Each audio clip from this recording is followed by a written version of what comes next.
What's up, college football fans? Welcome back. This is the Lines College Football Podcast for week number 7. My fearless co-host, Brett Gibbons, is back after another one of his legendary road trips. First of all, Brett, tell us, how is autumn in New England these days? It's amazing. It was everything we hoped for and more. Unfortunately, I didn't make it to Boston College for that game, but I guess we'll take a week off. I guess we needed it. For sure. Back in Ohio as we record right now, but hitting the road again to go check out Marshall on Wednesday night. He has a write-up for you previewing that game on thelines.com right now. If you want to check it out, just go onto the odds tab and click on NCAA football. But let's talk about how last week went for you first before we get into this week's slate of games. On this show, we're going to look at a Thursday night game between Baylor and West Virginia, and then the rest of the Saturday slate as well. As always, hit that subscribe button, hit that like button. Let us know in the comments who you are betting on in college football this week. But just your thoughts here before we move forward on week 6 in college football. Yeah, it went pretty well. I know there wasn't a whole lot of chaos and upheaval in the bad beats that we've seen in the past few weeks. It was a predictable, I guess, as far as college football goes. But week 7's on tap as the biggest weekend of the year so far, if not maybe the whole year, maybe of the past couple of years. This is just a loaded slate that I'm really excited to talk about. For sure. Absolutely. And for the mini pod last week, had a great UCF win on Wednesday night with that one getting pushed around, and then just a really horrible beat with a 26-point Houston fourth quarter for us not to get the Memphis cover. So 1-1 on the mini pod last week, but let's move forward to week 7. And we will look at Thursday night here between Baylor and West Virginia in the Big 12. Baylor, a 3.5-point road favorite. Total of 55 in this one, some 54.5 still out there as we record. Just your thoughts on this Big 12 matchup here. Well, I'm really excited for this one because I'll also be at this game, and I've never been to Milan-Husker Stadium. He's been to more than 100 college football stadiums, and he's not stopping anytime soon. The map behind him will have pins all over it. You're not even going to be able to see the map anymore. But I am looking forward to this game. It should be a really good one. The line showed maybe it was going to bump back down to Baylor -3 because that's where it opened at the earlier books at FanDuel, at Circa, but it opened at 3.5 at the DraftKings and MGM and those. It looked like it was going to tease back down to 3, and then it didn't. It rebounded a little bit. We were getting some plus 100s on Baylor -3.5. So that's unfortunate. I was able to grab it at the opening. I know not everyone, though, jumped on it at that time, and that's okay, and I'll get into that in a minute. Number 1 for West Virginia, C.J. Donaldson, their star running back, workhorse running back. He's out. He is not playing in this game. He suffered a horrific concussion. It's been a rough stretch in football in the past couple of weeks with these scary looking concussions, but He could be out 4 to 6 weeks, I've heard. So he's not playing in this one. And in that game against Texas, which we've seen Texas play some really good defense, but they still only went for 4.0 yards per play in the whole game without Donaldson. So losing him is major.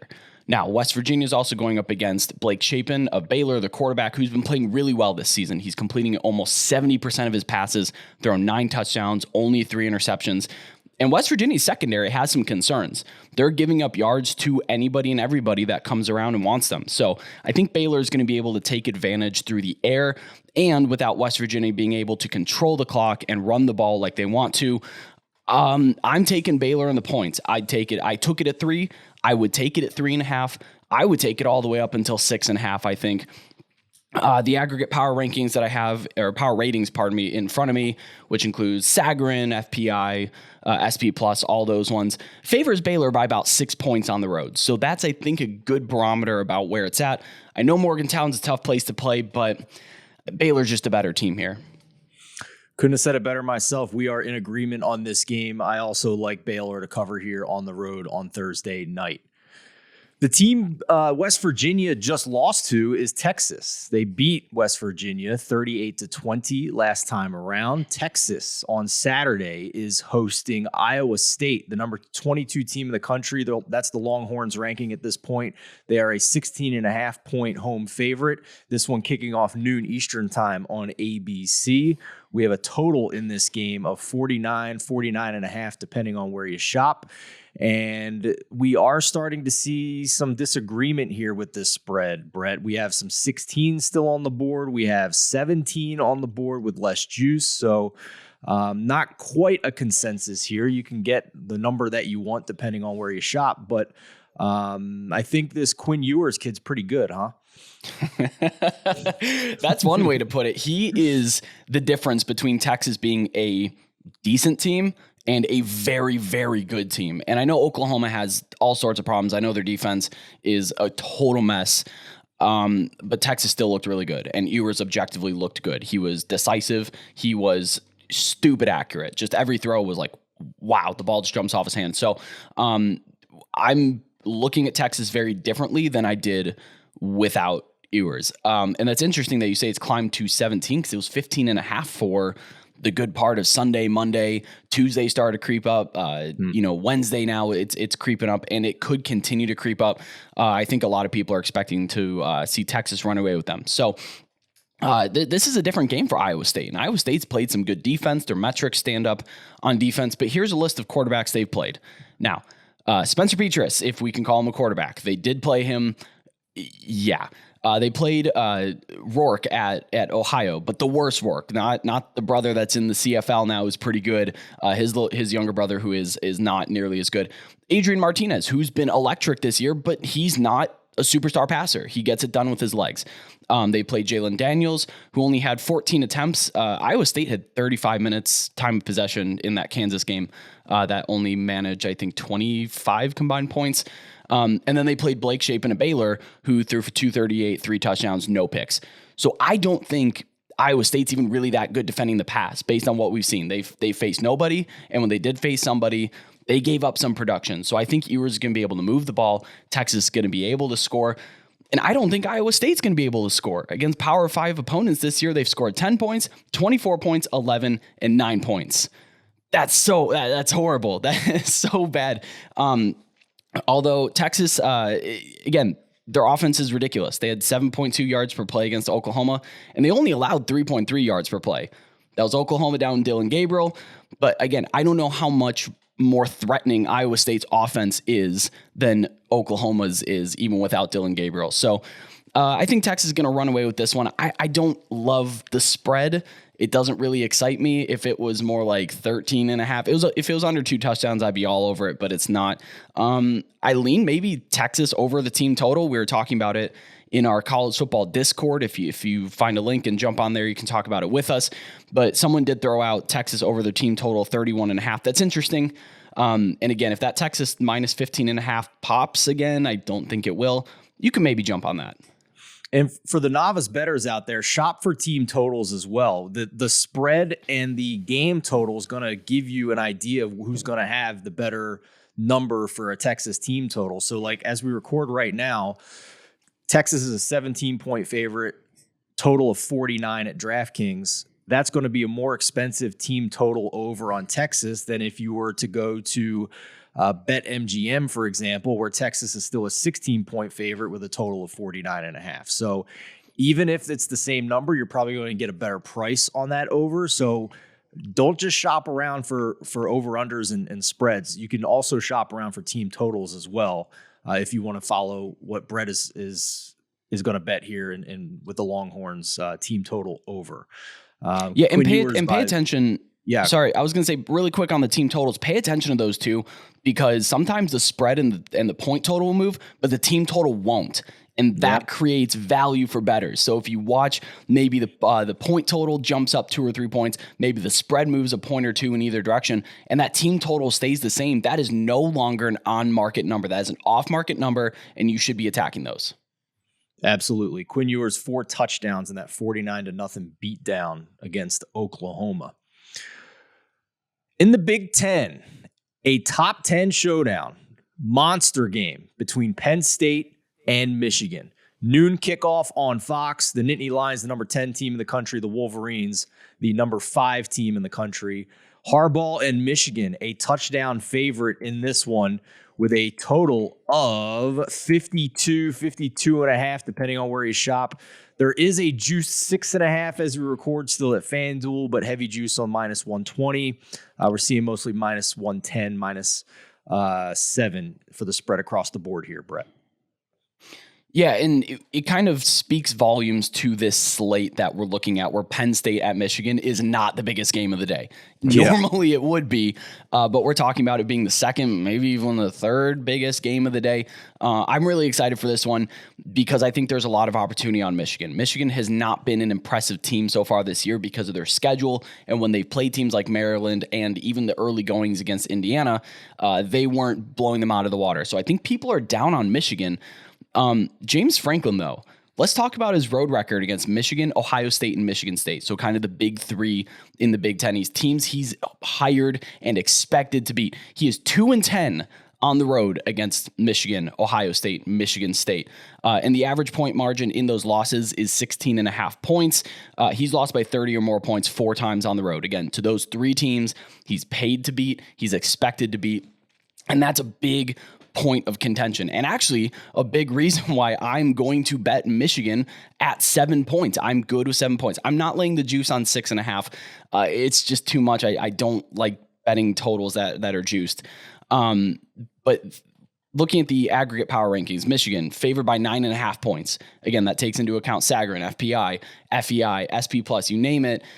They're liking Michigan by a lot more points than the spread is. And Michigan's at home. The Big House is a very difficult place to walk into and play. It's one of the cathedrals of college football, and it's a great environment to play football in, not great for road teams. So I'm wary, I guess maybe is the word for it. I'm not really sure why Michigan is only 7 points, and we're seeing some buyback to knock it down to 6.5.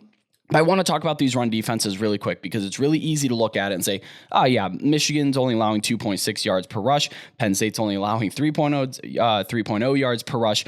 Their resumes are just sketchy. Neither team has played a team that's above 99th overall in yards per rush. And interestingly, Sean Clifford has actually never thrown an interception against Michigan. He has a winning record of 2-1 against them.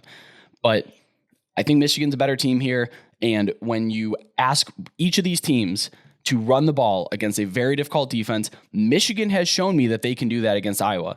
And when Penn State can't run the ball, we see what happens. We saw what happened last year when that team couldn't run the ball. They were atrocious.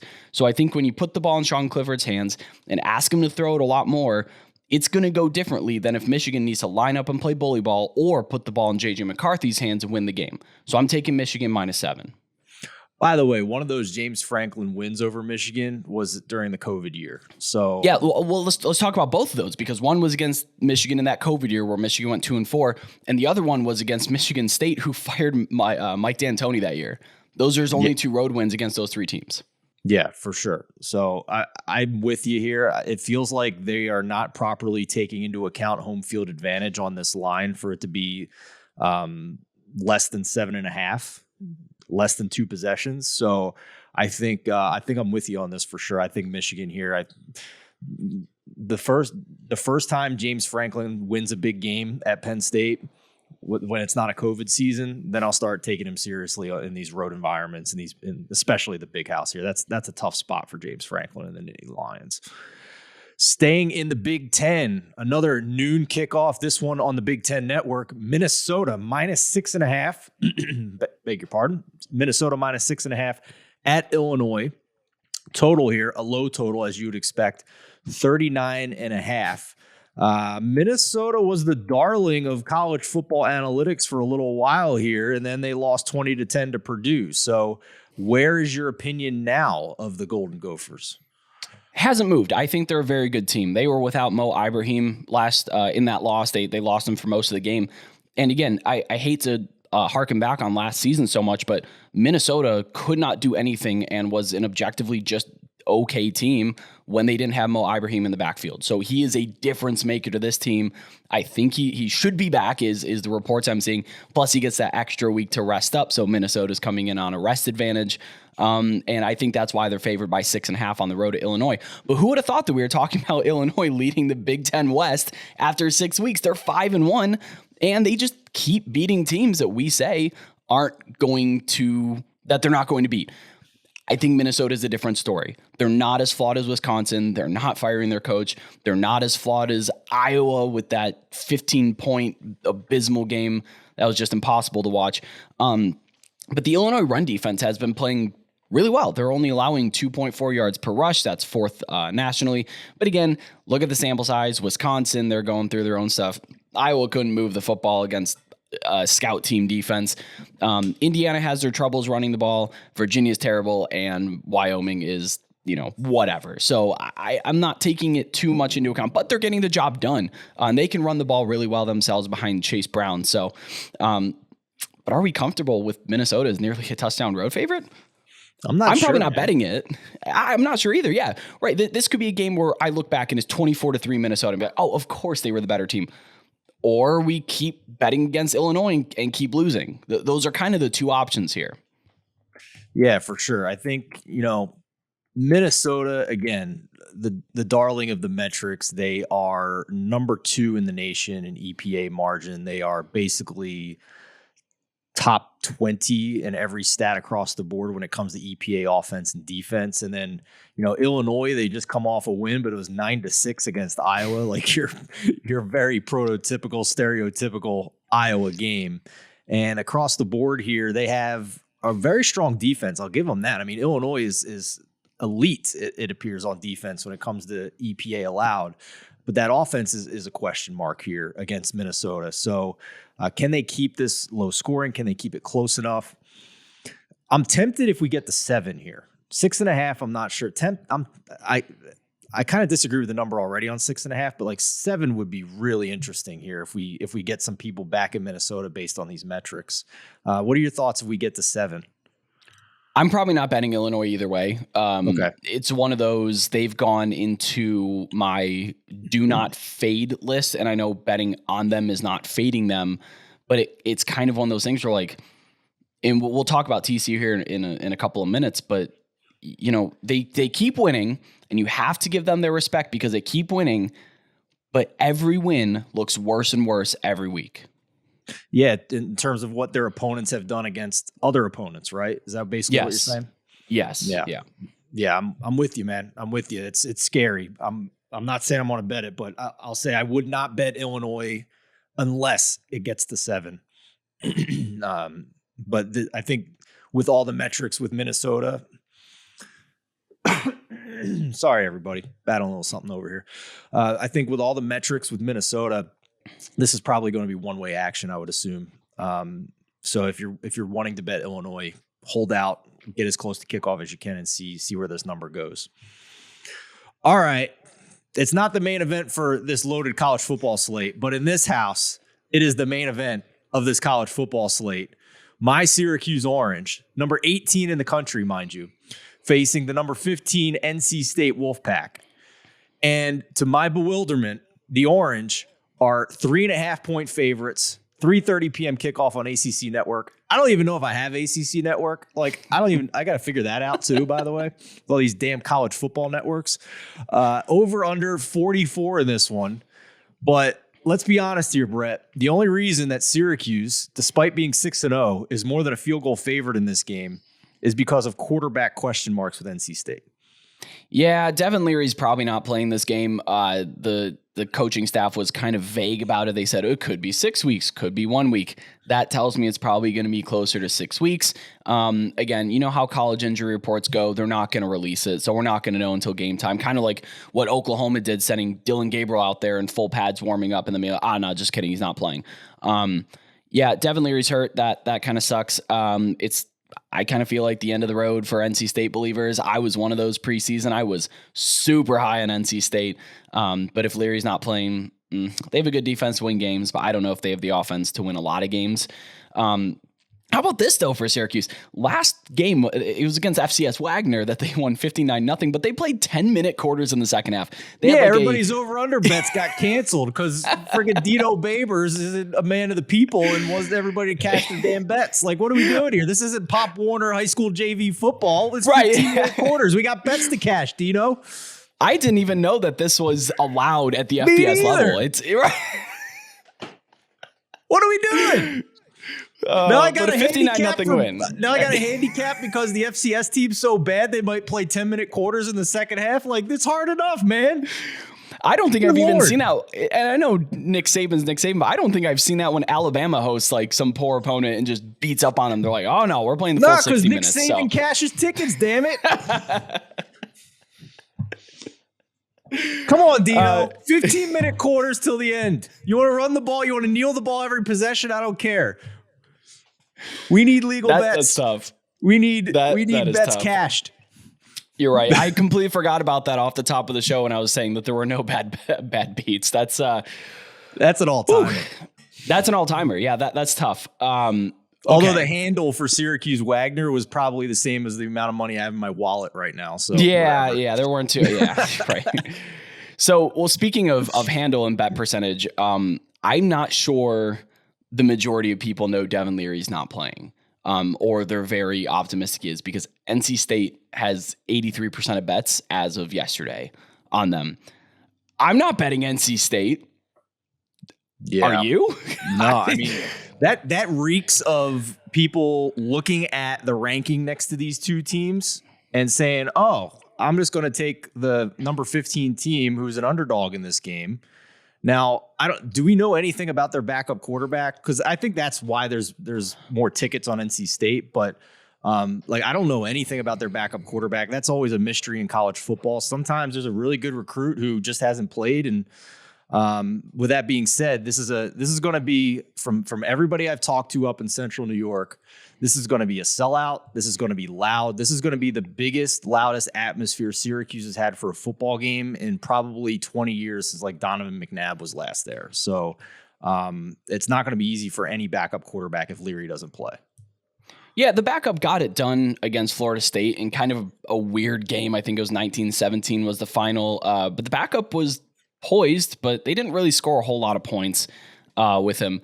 Now, NC State is very good against the pass. They're a little bit more susceptible to the run. Syracuse is a run-heavy team, but despite having Sean Tucker, they're not actually very efficient at it. They're 37th in run rate, but 87th in rush EPA per game. So that means that they're just lining the ball up and running it over and over and over again, whether it works very well or not. The typical establish it, type of thing that we talk about specifically in the NFL. Here's the rest of Syracuse's schedule, though, and this is brutal. At Clemson versus Notre Dame, at Pitt versus Florida State, at Wake, at Boston College. One winnable game on there? Where's the loss? Where's the loss on that schedule?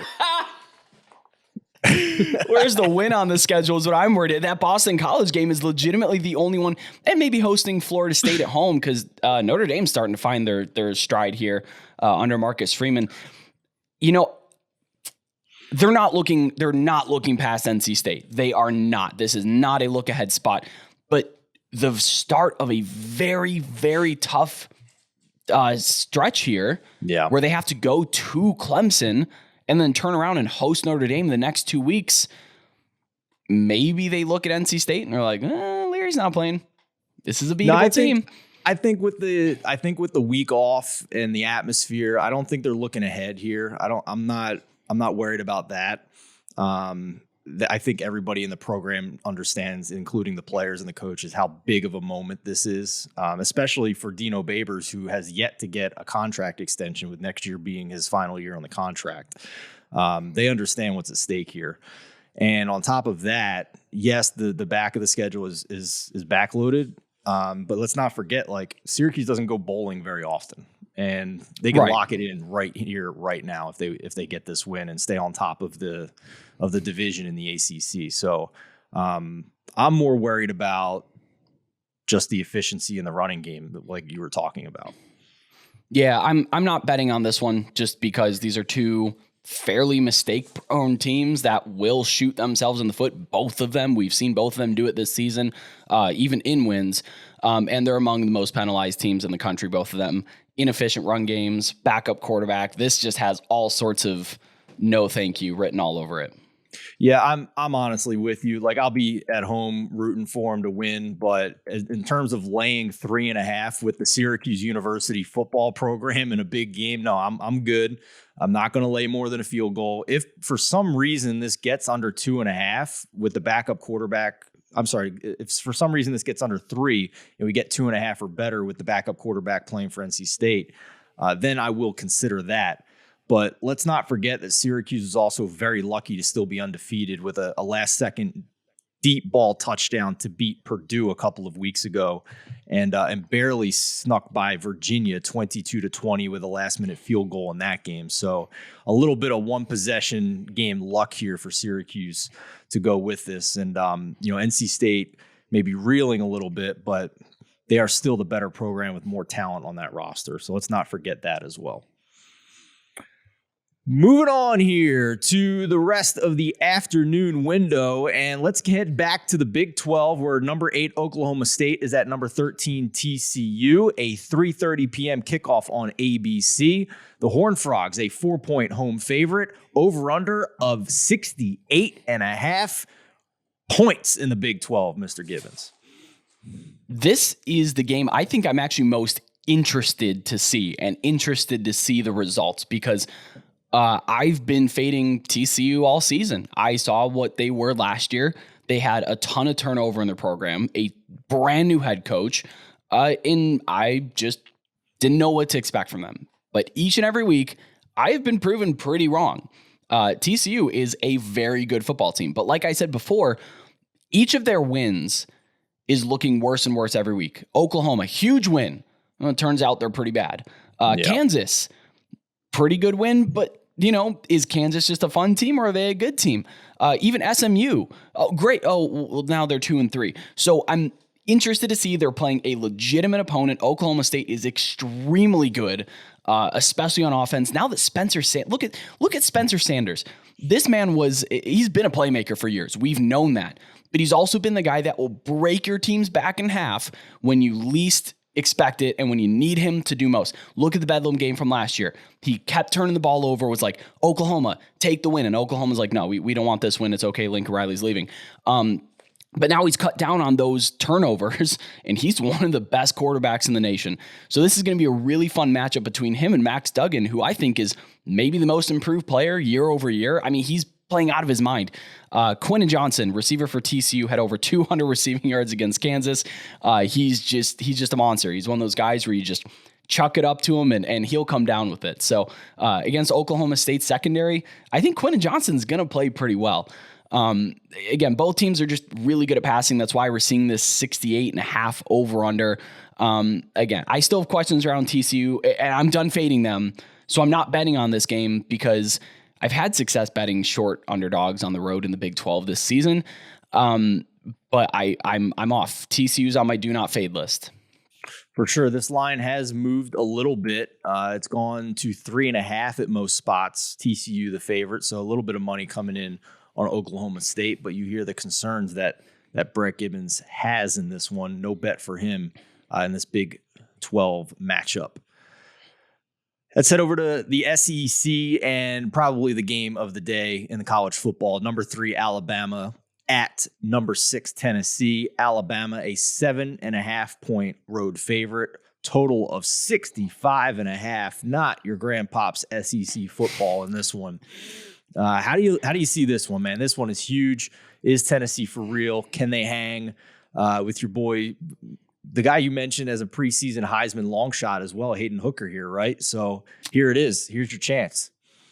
Yeah, Hooker still hasn't thrown an interception this year. He's I don't remember the exact parameters around it, but he's one of like 3 quarterbacks that have thrown as much as he has and have no interceptions. I mean, this dude is just efficient as can possibly be. Now, Tennessee's taking 89% of the bets. 89%. This is an example of people knowing the big injury in this game, and that's Bryce Young. We don't know if he's going to play. Nick Saban says he's hopeful to play, but he's not confirmed to play as of Wednesday. Knowing Nick Saban, we're probably not going to know until the first team runs out on the field, and it's either Bryce Young or it's Jalen Milroe.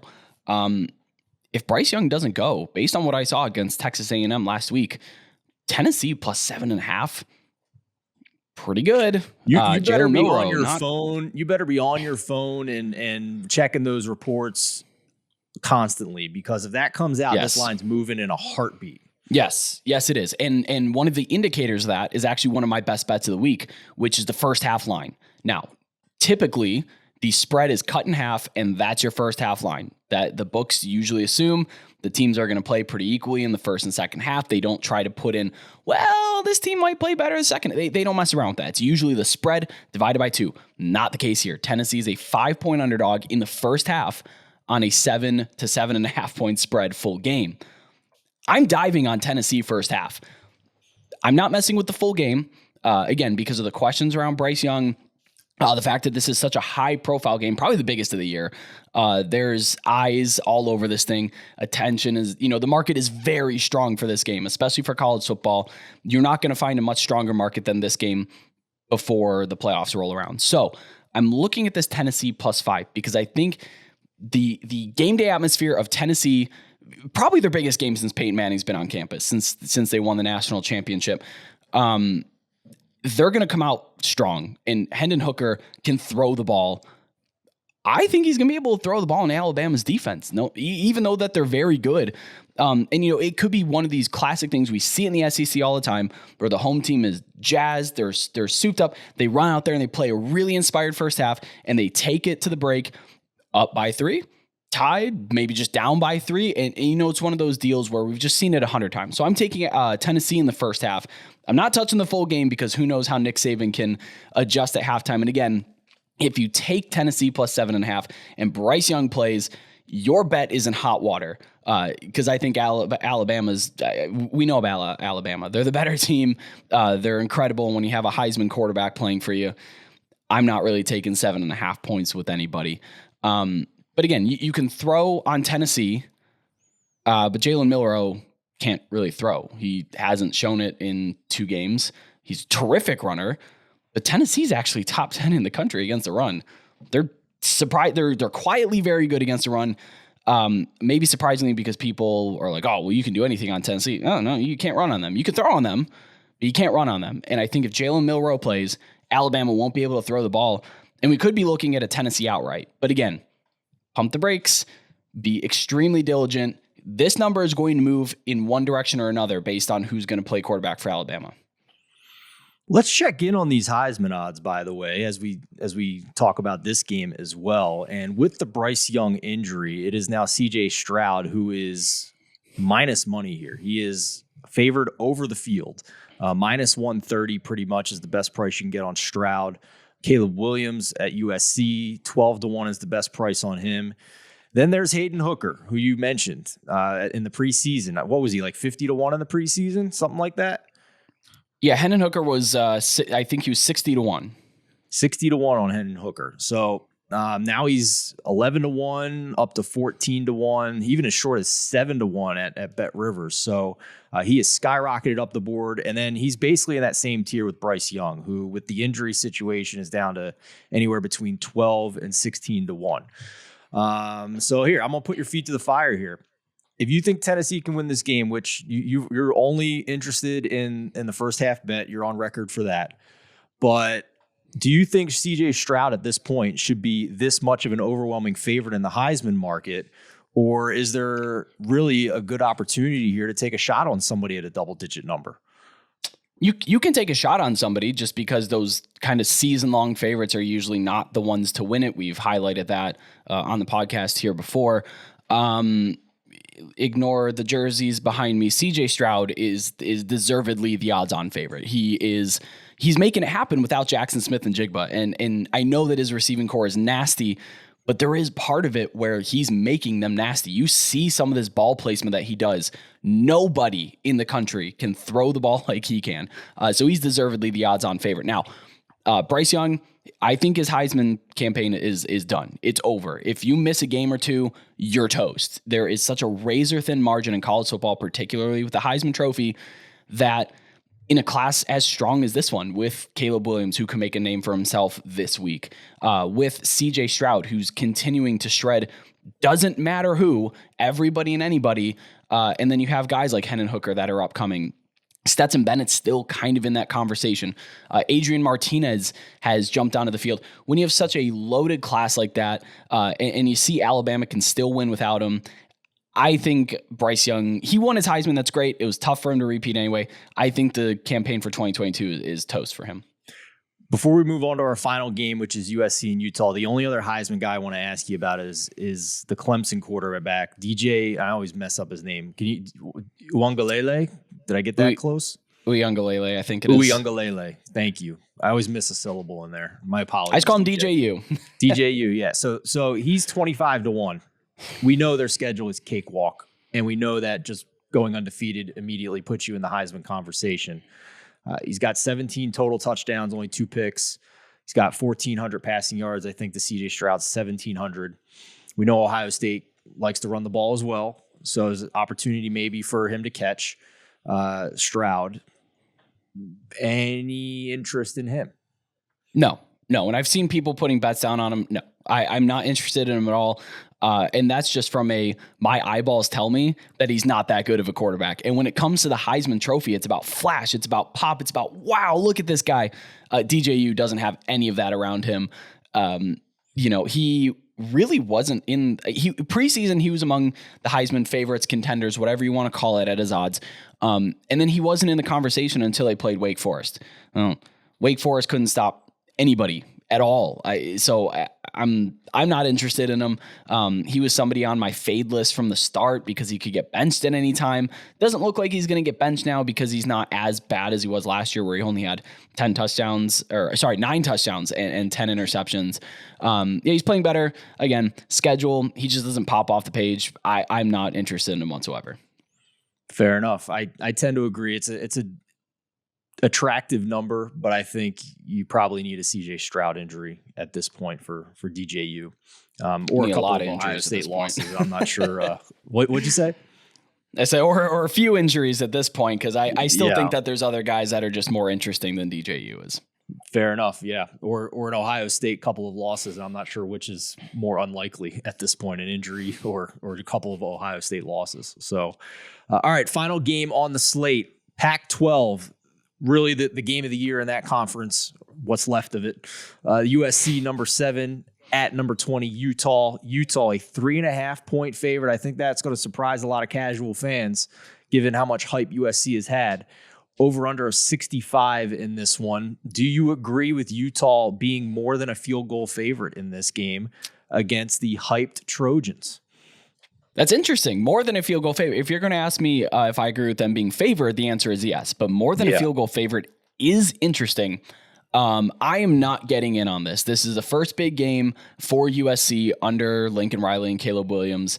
I'm not a big fan of first timers. Utah's had multiple big games this year. It is worth noting, though, that they are 0-2 in those big games. Going to Florida, they lost. And then they played at UCLA. They got stomped at UCLA. And UCLA is a very good football team. I'm really interested to see how they track for the rest of the year. Maybe setting up a really interesting USC UCLA matchup later on.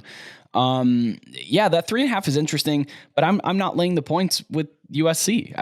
The market didn't overreact to Utah's loss against UCLA, which is great. I like when the market doesn't overreact, even though it's not great for value for us bettors. Utah's defense, though, does have some serious problems in that they're missing a lot of their guys from last year. Their offense is still clicking, it's still great, but that defense is very porous. Now, USC's defense is also porous, and they're not this physical beat you up team that we've seen beat Utah twice this year. And Utah is 3-0, 4-0 in their winnable games so far this year. They're undefeated in their winnable games, and they are winless in their big games. Which one does this classify as? I don't know. The number in front of USC tells me it's one of those really big games. But it's also at home, and USC, like you said, it's a lot of hype. They haven't really shown it yet. So I'm not laying the points with the USC. But again, I'm also not laying the points with Utah because 3 in the hook at home against a much higher ranked team with a lot of offensive star power and Utah's defense not being all that great, that doesn't excite me as something I want to bet on. If this gets under a field goal in the live market early on in this game, I will bet Utah. And I will also bet Utah, yes. Yeah. So to me, it's because USC is really bad at stopping the run. Utah is pretty physical. They are top 40 in EPA rushing. USC is outside the top 100. So I think that's the biggest mismatch in this game. I think that allows Utah to shorten the game, to keep it close, and to ultimately pull out a close game here at home. We saw USC had trouble on the road going to Oregon State earlier this year. A game with a spread that had people scratching their heads a lot when it dipped from like 2 touchdowns down to inside 7.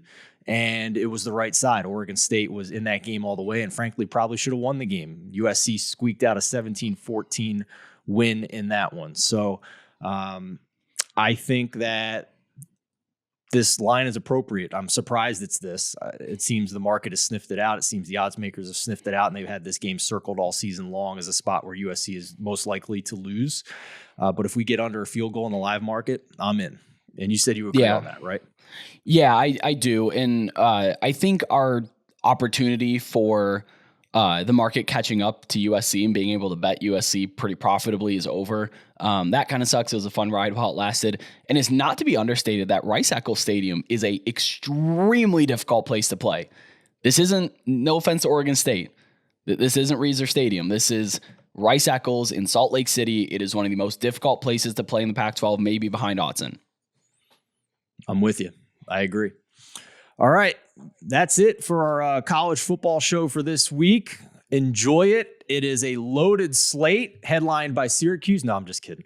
But a great slate. I hope everybody enjoys it. As always, hit that like button, hit that subscribe button. If you're watching us on YouTube, let us know in the comments who you are betting on in college football this week.